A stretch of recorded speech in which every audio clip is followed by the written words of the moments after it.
Welcome, everyone. Please take your seat. Our program will begin momentarily.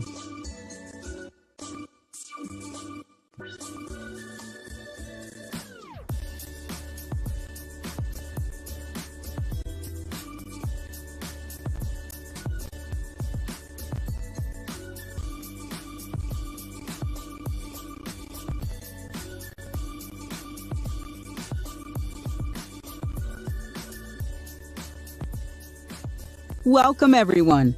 Please take your seat and silence your cell phones. Our program is about to begin.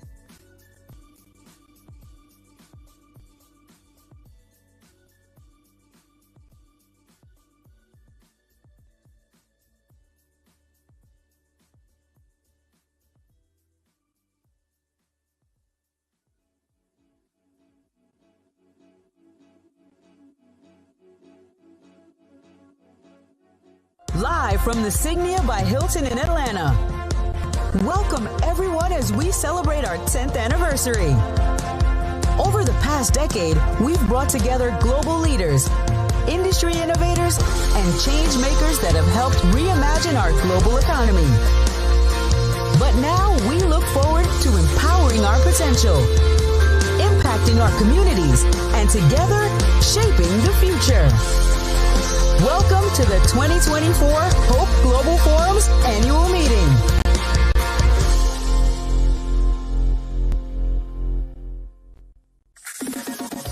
Please welcome Operation Hope's President of Operations, Mr. Lance Triggs. Good morning, good morning. How y'all doing? Y'all still want some more of this, huh? All right, well, we're in the final stages, and we have another great day in store for you. Again, my name is Lance Triggs, and I'm so happy to be here with you. And again, we thank all of you for your support. This, again, is our 10th annual Hope Global Forum. Let's give a round of applause for that milestone. Absolutely. And the theme of this Global Forum is the future. And what you've been hearing throughout the last couple of days is things tied to the future of everything, whether it's technology, whether it's financial well-being, et cetera, et cetera. And so hopefully you're learning something. Hopefully you've been networking. I assume you guys have been networking, right? All right, because that's part of the business here too as well. But again, we just are so thankful and blessed to have you with us. How many of you have been with us for more than 2 global forums? Just shout out. Okay. How about first-timers? We have any first-timers? Okay, and so for the first-timers, is it going to be a second time? All right, well, that's what I want to hear.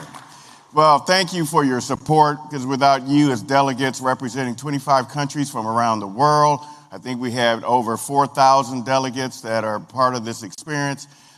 We cannot be successful doing the work that we do. We anticipate over 5 million delegates live stream. Let's give them a round of applause and let them hear it, because we appreciate them being connected as well. Like everything, this costs money to make these things happen, and the way we are able to provide these things and scholarships is thanks to our wonderful sponsors. I want to first acknowledge the sponsors who have been with us from day one, 10 years. So Regions Bank, want to thank Regions Bank. Absolutely. Want to thank J.P. Morgan Chase. Want to thank Bank of America. I know Bank of America's been with us. We want to thank First Horizon Bank. Keith is here, and Beth Ardon and Beth Trotter. Thank you for your long-standing support. And I know we got Purple Rain as always here, Truist. That's what I'm talking about. You guys never disappoint me. Absolutely. And I want to, Bahari and Yolan, please stand up. I want to acknowledge them. Been great partners over the years. Thank you so much. Thank you. I want to go back to First Horizon. You heard from them on the first night. Keith, Beth, if you're here, stand up. I want you to be recognized. You know, it's all about relationships and connectivity, so thank you so much. And then we have the stagecoach in the house, Wells Fargo. I see you over there. Yep. Darlene and Michael. Is Michael here? Michael's not here. Okay, well, Darlene, stand up, representing Michael and the team. You know, Darlene and Michael have been also pivotal executive points of contact for us to allow us to be very successful. So thank you, thank you. Also want to give a special shout out to U.S. Bank, as they're here, because they're one of our key sponsors. Corey, Montague, Kelly, Shaku, you heard Shaku yesterday. Thank you, U.S. Bank, for your continuous partnership. We're in, I believe, 10 cities, if not more, throughout multiple states. And so without your support and leadership, we cannot continue the financial well-being work that we do in those markets. So thank you, thank you. And then I know Fulton Bank is in the house. I know last year we featured them in our home ownership program, which is over $1 billion in capital for home ownership. Dion and Smokey, thank you so much for your longstanding partnership in the markets that we serve together. And then we have a new partner, not a new partner, but a Hope Champion partner in Visa. Visa has been so kind to give us $500,000, y'all. $500,000 for membership and our digital entrepreneurship tool for women-owned businesses. Let's give Visa a round of applause. So thank you, and we're just so greatly appreciative. So are you ready to get the show on the road? All right, good. We have another great day of activity for you. And so we want to now welcome to the stage some great leaders who are going to be talking to you about some very powerful things. And so are you ready? All right. Well, welcome to the stage, the Dean of the J. Mack Robinson College of Business at Georgia State University, Richard Phillips. Come on out, Richard Phillips. And we have also the founder, chairman, and CEO of Operation Hope, John Hope Bryant. And then we also have the president of Clark Atlanta University, Dr. George T. French. He's also a part of our 1 Million Black Business Initiative. And then we also have the Atlanta Public Schools Superintendent, Dr. Brian Johnson. Give him a round of applause.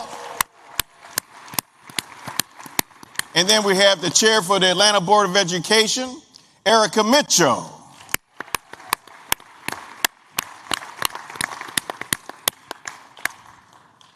All right, and then we have part of our, I think that's it, y'all. Yes. Let me get off the stage. I'll take it from here. Thank you. Good morning, everybody. Good morning. This is the home stretch of the 10th Annual Hope Global Forum. Have you enjoyed it? Woo.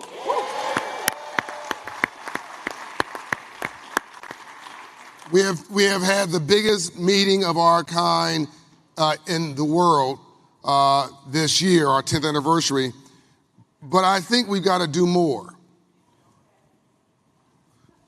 About 2 years ago, I was able to go see a gentleman I now call the Steve Jobs of this generation.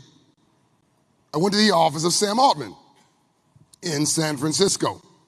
And I walked around the building a couple times because it was like a little fortress, nondescript, couldn't figure out where the front entrance was, which was on the back.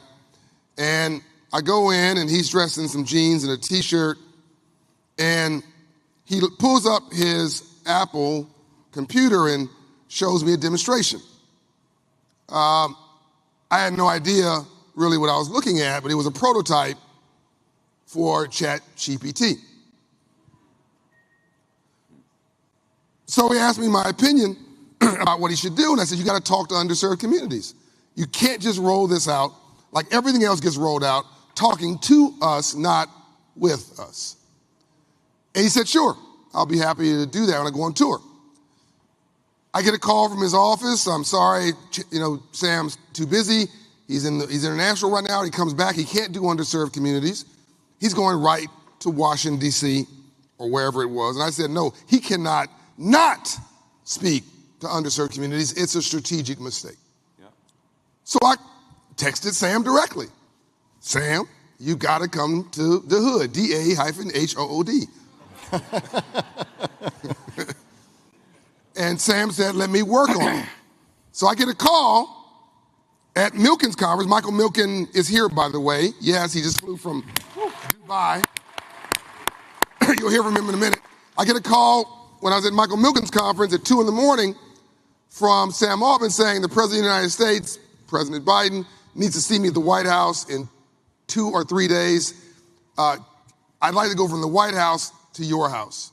I'd like to come to Atlanta, Georgia. Can you organize a meeting? By the way, if you ever get a call like this, don't do the paralysis of analysis. Don't navel gaze. Don't let the perfect become the death of the good. Just say yes.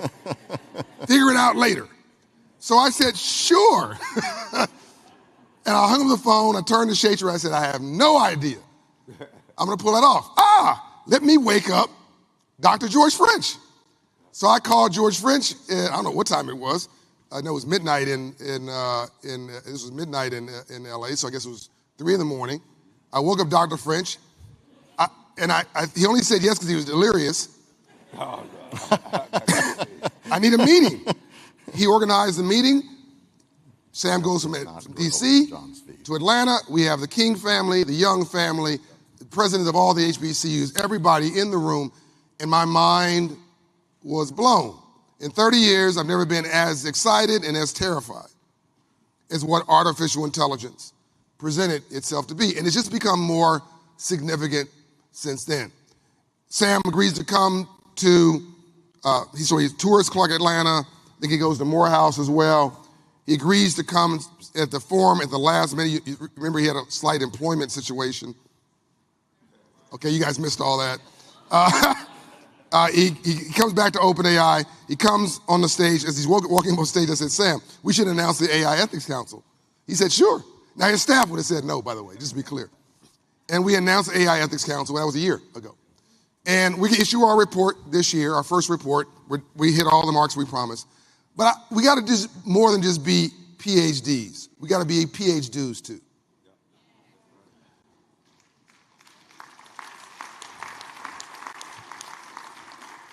We can't just navel gaze and stare at the problem. So there's going to be job loss. There's going to be 70 million jobs. Poof. No, not who. Gone.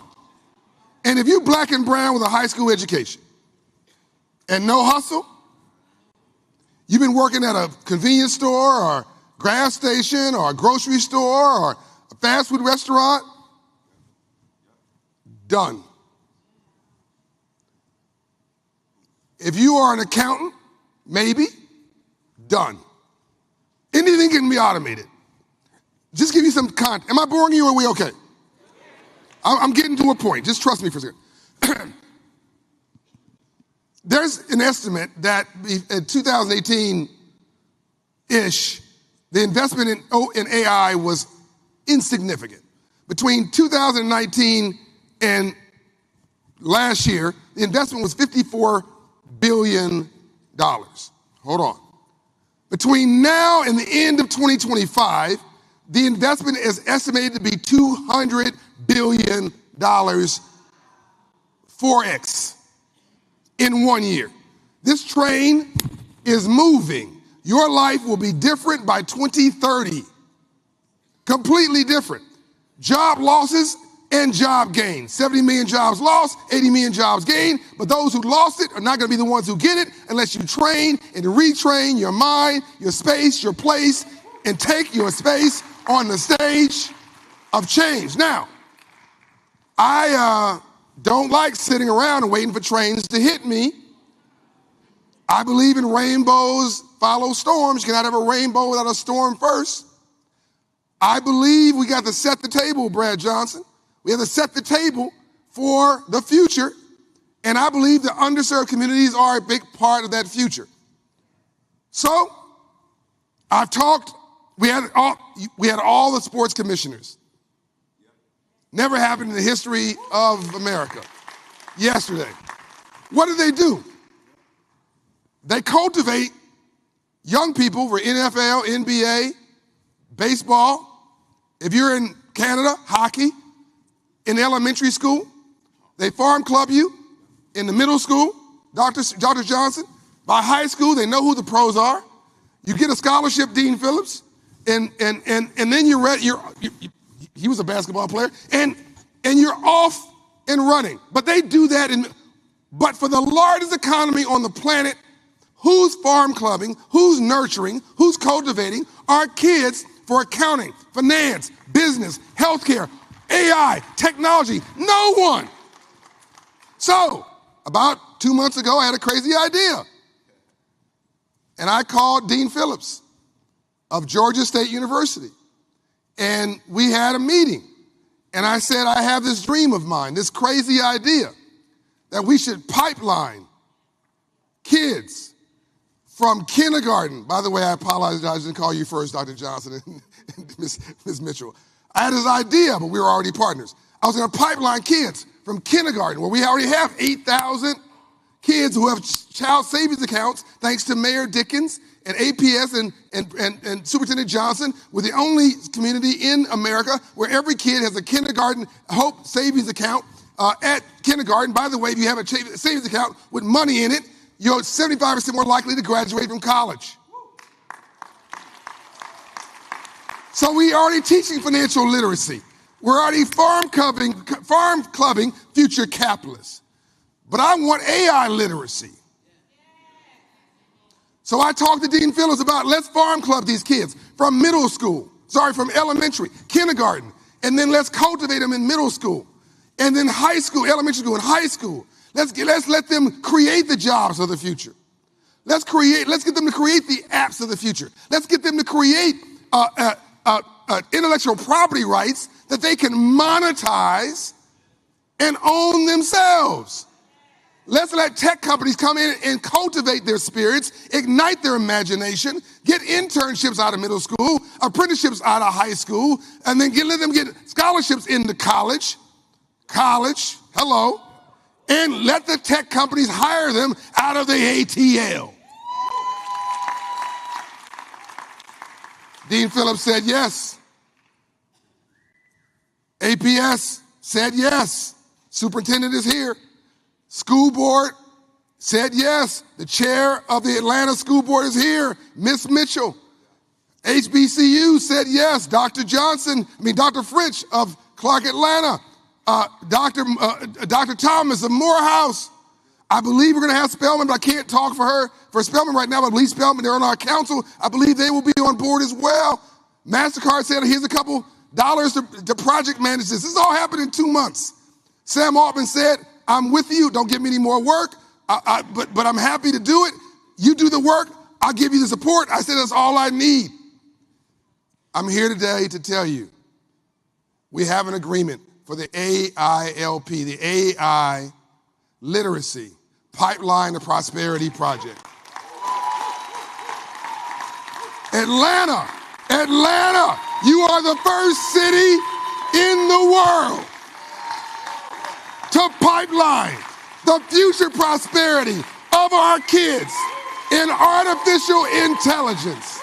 Please, Dean Phillips, bring it home. By the way, temporarily I made you an honorary black man, so there you go. Good morning, everyone. I'm excited to be here. I'm not sure I can replicate John, but I'll do my best. Let me give you a couple of statistics just to put some numbers behind what John was talking about just a minute ago. Netflix, how many of you are subscribers to Netflix? It took 10 years for Netflix to get to 100 million subscribers. It took 7 days to get to 100 million subscribers on ChatGPT. Wow. Let me give you one more statistic. In the United States today, if you are awarded a patent in the first 10 years of your career, you are 10 times more likely to come from the top 1% of households in the United States than you are if you grew up in the median household income in the United States. And you can imagine the systemic differences across not just socioeconomic background of the people who are innovating in our economy, but also the differences in race, the differences in gender, and the differences in where you grew up. These are real systemic problems because we don't want just the top 1% of wealthy children to become the people that are going to determine what society looks like as ChatGPT and these extraordinary technologies develop. We need broad-based participation in the innovation and the diffusion of that technology through the economy, in the new businesses that will be coming. But we need them beyond that, too. We need them in the public policy conversations. We need them in the conversations about how that technology is going to be regulated for the benefit of humanity, to make it safe.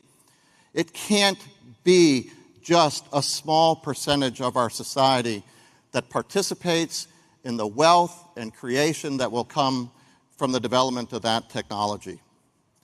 That's what we're excited about to do here in partnership with John Hope Bryant and Operation Hope. Operation Hope is participating in hundreds and thousands of schools across this country. Georgia State University is a top 5 university in innovation, as noted by U.S. News and World Report, for the last 10 years in a row. We want to bring these two extraordinary organizations together to develop a program that is about innovation for all. That's right.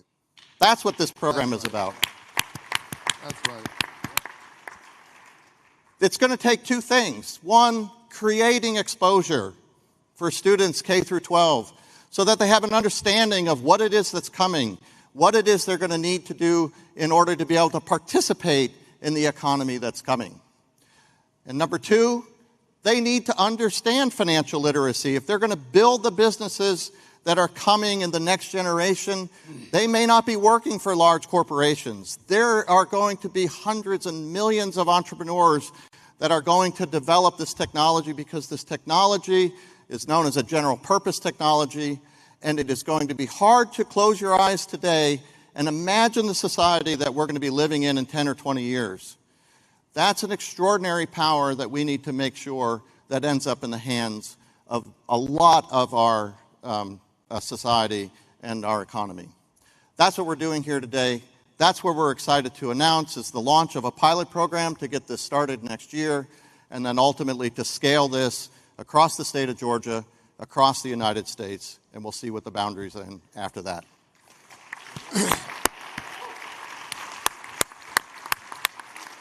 So thanks very much for your attention today, and more importantly, if this is exciting to you, please let myself or John know what it is that we're doing. We've certainly got an initial set of partners we're going to be working with, but if there's others who want to participate and make sure that we end up with innovation for all in our world and in our economy, we look forward to partnering with you and hearing from you. Thanks very much.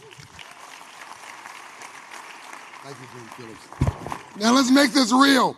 Can my team put up the MOU on the screen, the letter of intent between Georgia State University and and Operation Hope? That's the letter from the mayor. That's fine. This is the letter from Mayor Andre Dickens, just executed, I believe it was yesterday or today. He's in South Africa. He's signaling his support, and Mayor Dickens is represented on the stage here today. You have the letter also from Georgia State University. I give my team impossible tasks, but they do it pretty well. Well, that's the city of Atlanta's letter. That's fine. While they're finding that, let me tell you who the members of the AI Ethics Council are. Sam Altman and myself are co-chairs.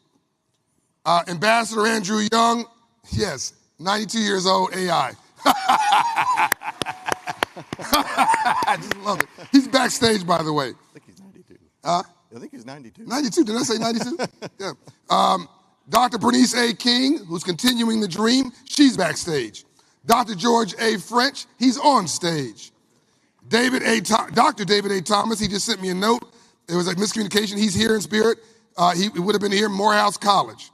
Dr. Helene Gale, God bless her, from Spelman College, and we assume her predecessor will replace her on the council. Dr. Angela Williams, President and CEO of United Way Worldwide. Reid Hoffman, who founded LinkedIn, amongst other things, on the technology side.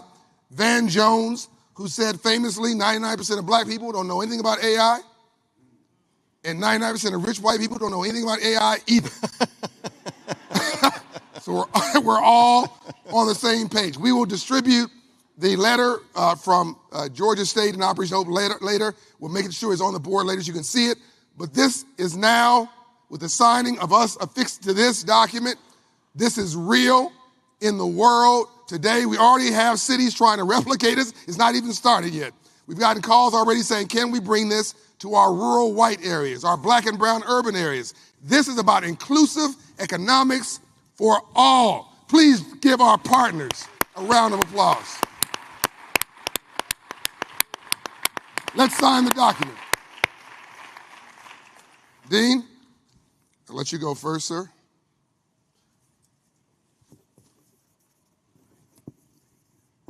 That's a sexy signature, man. There you go. Mayor's office.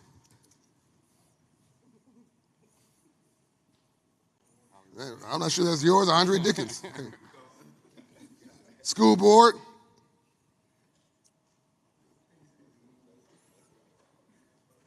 Thank you. Dr. French, oh no, Dr. Johnson, that's okay. No, the kids come first. Without K through 12, this doesn't work. Superintendent Johnson, Atlanta Public Schools.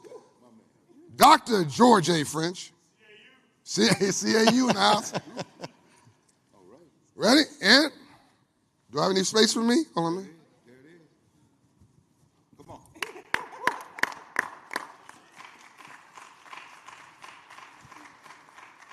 And I'm signing Sam's name too. And it's done. Do you get it? Do you get it? Is this a good thing? Give them some love, please. Thank you so much. I love you very, very, very much. Thank you. Thank you. Thank you. Thank you, sir. God bless It'll be you. fun. This will be fun. Get right here. Right here. I'll get right next to you.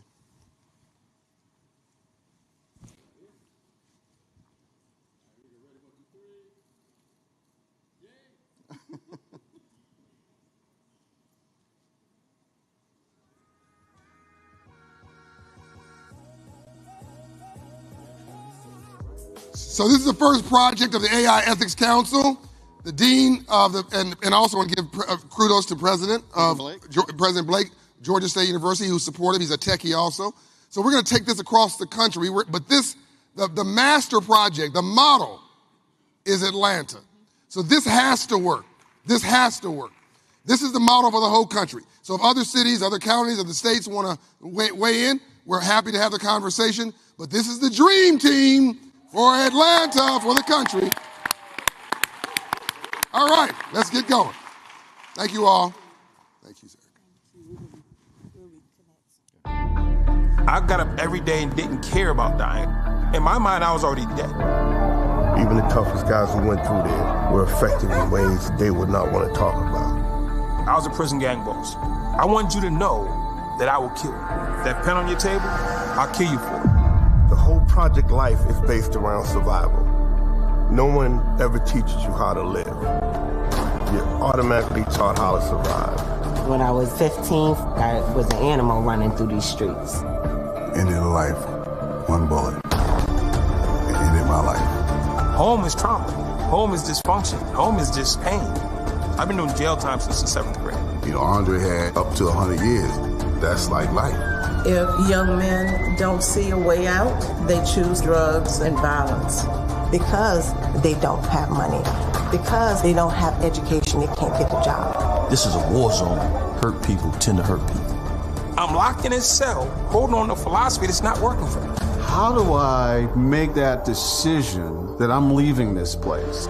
One of the things that inspired me about Malcolm X is he sat in a cell and he made it. Nelson Mandela sat in a cell and he made it. Mike Tyson came out of juvie, sat in a cell and he made it. Those are the stories that touch me. For the first time in 6 years of being locked up, I said I want to go home. And the entire time I've been in jail, not one time did I think it or say it. He made the decision to be a better man. And for the next 8 years, I went to programs. Every single day, every chance I got. 90 minutes after I walked out of prison, I walk into a youth center. And I talk to them one-on-one. You right now have a choice to make. You can focus on what doesn't work, and you will come away with what doesn't work. You don't have to learn lessons in the penitentiary.